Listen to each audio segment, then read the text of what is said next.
Hello everyone, welcome back to my YouTube channel science learning academy. मैं हूं आपके educator Neha Saini.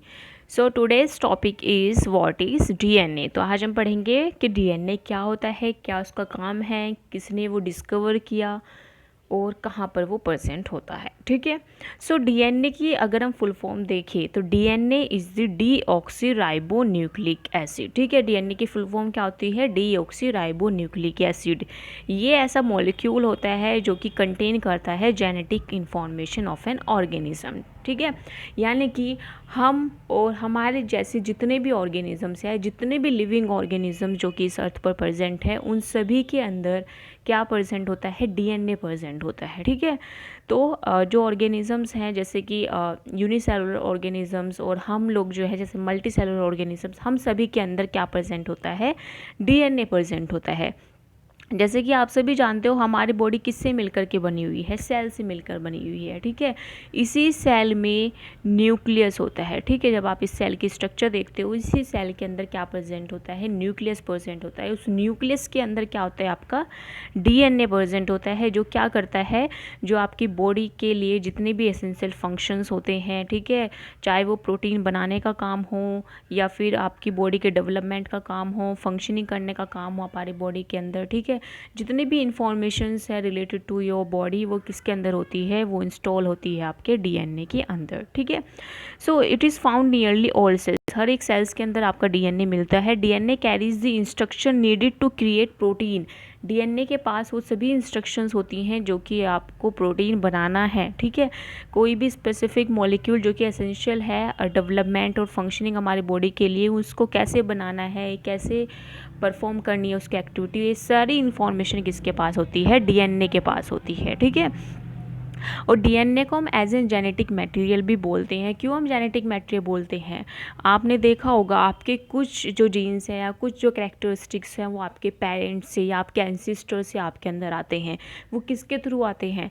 वो इसी डीएनए के थ्रू आते हैं। ठीक है, ये जो डीएनए है ये इसको हम जेनेटिक आपका जो ब्लूप्रिंट है या फिर as an carrier of genetic information भी हम बोलते हैं। ठीक है, तो डीएनए जो होता है जेनेटिक मटेरियल होता है जो कि आपके पेरेंट्स से ऑफ स्प्रिंग के अंदर, जो पेरेंट के कैरेक्टरिस्टिक्स है वो ऑफ स्प्रिंग के अंदर, ठीक है, उनके अंदर भेजता है। ठीक है, जैसे कि हमारे अंदर हमारे पेरेंट्स के कैरेक्टरिस्टिक्स आते हैं और हमारे पेरेंट्स के अंदर उनके पेरेंट्स के कैरेक्टरिस्टिक्स आते हैं। ठीक है, तो हमारे एंसिस्टर के कैरेक्टरिस्टिक्स जो हमारे अंदर शो होते हैं वो किसकी वजह से होते हैं? वो इसी डीएनए की वजह से होते हैं। ठीक है, तो डीएनए की स्ट्रक्चर आपको इस तरह की देखने के लिए मिलती है। डबल हेलिकल स्ट्रक्चर ये आपकी होती है। ओके, इस तरह की स्ट्रक्चर आपको देखने के लिए मिलेगी। ये बेसिकली क्या है? आपकी सेल है, इस सेल के अंदर न्यूक्लियस प्रेजेंट होता है और न्यूक्लियस के अंदर क्रोमोसोम है और उस क्रोमोसोम के अंदर क्या प्रेजेंट होता है? आपका डीएनए प्रेजेंट होता है। ठीक है, अब ये बात आती है कि डीएनए किसने डिस्कवर किया? कैसे पता चला कि ये डीएनए हो कुछ की कोई चीज़ है? ठीक है, तो जो डीएनए की डिस्कवरी सबसे पहले जो आइडेंटिफाई किया था डीएनए, वो 1869 में by Swiss chemist Friedrich Miescher ने किया था। ठीक है, इन्होंने बोला था कि ये एक आपका इस तरह का कुछ मटेरियल प्रेजेंट होता है जो कि ट्रांसफॉर्मेशन करता है from one generation to another generation. ठीक है, तो डीएनए को सबसे पहले आइडेंटिफाई किया था फ्रेडरिक मिशर ने। उसके बाद जो इसकी स्ट्रक्चर है डबल हेलिकल स्ट्रक्चर, जो ये आपको हेलिकल स्ट्रक्चर देखने के लिए मिलती है, जो कि अभी मैंने आपको डायग्राम दिखाया था, इस हेलिकल स्ट्रक्चर के बारे में बताया वॉटसन एंड फ्रांसिस क्रिक ने। ठीक है, तो यहाँ से आपकी जो डीएनए की डिस्कवरी है, जो एग्जैक्ट डिस्कवरी है, वो आपकी हुई है, लेकिन सबसे पहले आइडेंटिफाई किया था आपके फ्रेडरिक मिशर ने। अब यहाँ पर जो ये इन्होंने वॉटसन एंड क्रिक ने जो ये मॉडल दिया था डबल हेलिकल स्ट्रक्चर का, ठीक है, ये किसके थ्रू पता चला था? ये भी आपके एक रोजलिंग फ्रैंकलिन थी। ठीक है, उन्होंने एक्सरे क्रिस्टलोग्राफी में हेलिकल शेप बताई थी किसकी? आपके डीएनए की। ठीक है, तो उसके बाद वो जो हेलिकल शेप जो मतलब उनकी एक्सरे क्रिस्टोग्राफी थी उसको स्टडी किया किसने? वॉटसन एंड क्रिक ने, और उन्होंने इसको प्रॉपरली डिस्कवर किया कि जो डीएनए होता है वो ना तो सिंगुलर फॉर्म में है, ना ही आपका कुछ इस तरह से पड़ा है, बल्कि वो क्या होता है आपका ऐसे हेलिकल स्ट्रक्चर्स में प्रेजेंट होता है। ठीक है, डबल स्टैंडर्ड हेलिकल स्ट्रक्चर आपकी देखने के लिए मिलती है ऑर्गेनिजम्स के अंदर ज़्यादातर। ठीक है, फिर आता है कि डीएनए क्या है? DNA is A double formed by the base attached to their sugar phosphate backbone। देखो अब क्वेश्चन उठता है कि अभी तक हमने देख लिया डीएनए क्या होता है, ठीक है, डीएनए की डिस्कवरी किसने की है और डीएनए का काम क्या है, तीनों इन्फॉर्मेशन हम देख चुके हैं। अब बात आती है कि ये जो डीएनए की डबल हेलिकल स्ट्रक्चर है ये किससे मिलकर के बनी हुई है, ठीक है। तो ये मिलकर के बनी होती है आपकी बेस पेयर से, ठीक है, जो कि अटैच होते हैं शुगर फॉस्फेट बैकबोन से, ठीक है।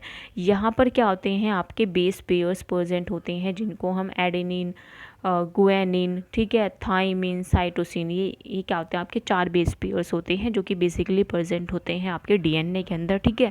जो एडेनिन होता है वो बाइंड करता है आपके थाइमिन के साथ विद डबल हाइड्रोजन बॉन्ड, ठीक है, और जो ग्वेनिन है वो बाइंड करता है आपके साइटोसिन के साथ with triple hydrogen bond, okay. इसके साथ साथ यहाँ पर आपके शुगर्स प्रेजेंट होती है और आपके फॉस्फेट्स ग्रुप प्रेजेंट होते हैं जिनके साथ ये आपका बेस अटैच होता है, जिसकी वजह से आपके डीएनए की डबल हेलिकल स्ट्रक्चर फॉर्म होती है, ठीक है। So the information of DNA is stored as a code made up of 4 chemical basis. तो जो इन्फॉर्मेशन है डीएनए की वो स्टोर होती है इन्हीं कोड्स के अंदर जो कि 4 केमिकल बेसिस मिलकर के बने हुए हैं, ठीक है, जिसका नाम है adenine, guanine, cytosine and thymine, ठीक है।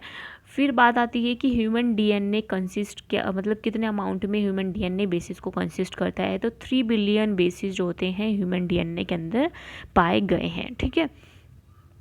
फिर most of the DNA is located in the cell nucleus. जो बेसिकली जितना भी डीएनए है वो आपकी सेल के अंदर मिलता है, ठीक है। सेल में न्यूक्लियस है, वहाँ पर आपका डीएनए देखने के लिए मिलता है। अब आप देखो हमारी बॉडी के अंदर एक सेल तो नहीं है, कितने नंबर ऑफ सेल्स हमारी बॉडी के अंदर प्रेजेंट है और उनके अंदर कितने अमाउंट में डीएनए प्रेजेंट होगा, ठीक है। तो अगर इसकी आप पूरी कैलकुलेशन करते हो तो आपका जो ये आप अर्थ से अगर आप अपना डीएनए पूरी बॉडी का डीएनए अगर आप निकाल लो, ठीक है, तो आप अर्थ से अपना जो आपका स्पेस है, ठीक है, प्लूटो तक, आप प्लूटो तक 2 चक्कर आराम से काट सकते हो। आप अर्थ से प्लूटो पे जा सकते हो, प्लूटो से अर्थ पे आ भी सकते हो, ठीक है। इतना बड़ा डीएनए के मॉलिक्यूल्स आपकी सेल्स के अंदर प्रेजेंट होते हैं। अगर आप सारी सेल का डीएनए निकाल लो, ठीक है, उसके थ्रू जो आपकी जो आपकी जो रस्सी बनेगी वो इतनी बड़ी बनेगी कि आप यहाँ से स्पेस में जा सकते हो, स्पेस से वापस आ भी सकते हो, ठीक है। नेक्स्ट है कि जो आपका डीएनए है, अगर आप 1 ग्राम डीएनए लेते हो, ठीक है, अगर आप सिर्फ 1 ग्राम डीएनए लेते हो तो उसके पास 713 बाइट डाटा स्टोर करने की मतलब इन्फॉर्मेशन को स्टोर करने की जगह होती है, ठीक है। इनकी जो मेमोरी है, यानी कि 1 ग्राम डीएनए के अंदर आप 713 बाइट डाटा को स्टोर कर सकते हो। बहुत लार्जर अमाउंट में आप डाटा और इन्फॉर्मेशन को स्टोर कर सकते हो अपने डीएनए के अंदर, ठीक है। तो डीएनए के अंदर आपकी ज़्यादातर जितनी भी इन्फॉर्मेशन आपकी जेनेटिकली जो भी इंफॉर्मेशन है, आपके हेयर कलर, ठीक है, आपकी आईज़, जितना भी आपकी स्किन किस तरह की है, सब इन्फॉर्मेशन आपके डीएनए के अंदर प्रेजेंट होती है, ठीक है। सो अभी हम बात कर रहे थे कि जो डीएनए है वो सेल के अंदर प्रेजेंट होता है, सेल में भी न्यूक्लियस के अंदर प्रेजेंट होता है, ठीक है। लेकिन कुछ अमाउंट ऑफ डीएनए जो होता है वो आपके माइटोकॉन्ड्रिया के अंदर भी प्रेजेंट होता है, जिसको हम माइटोकॉन्ड्रियल डीएनए बोलते हैं, ठीक है। जो माइटोकॉन्ड्रिया होता है वो क्या करता है, वो ऐसी स्ट्रक्चर है जो कि बेसिकली जिसको हम स्टोर हाउस ऑफ एनर्जी भी बोलते हैं। तो ये क्या करता है, जो हम फूड खाते हैं, ठीक है, उस फूड को एनर्जी में कन्वर्ट करता है जिससे हमारी जो सेल है उस एनर्जी को यूज़ कर सके, ठीक है। तो ये था, this is all about DNA. I hope आपको ये वीडियो पसंद आई होगी। इफ़ यू लाइक इट तो प्लीज़ लाइक शेयर सब्सक्राइब ज़रूर कीजिए। साइंस लर्निंग अकेडमी को और लोगों तक भी शेयर कीजिए, ठीक है। So this is all about DNA. So मिलते हैं नेक्स्ट सेशन में। आई होप आपको ये सेशन पसंद आया होगा। सो बाय बाय एवरीवन।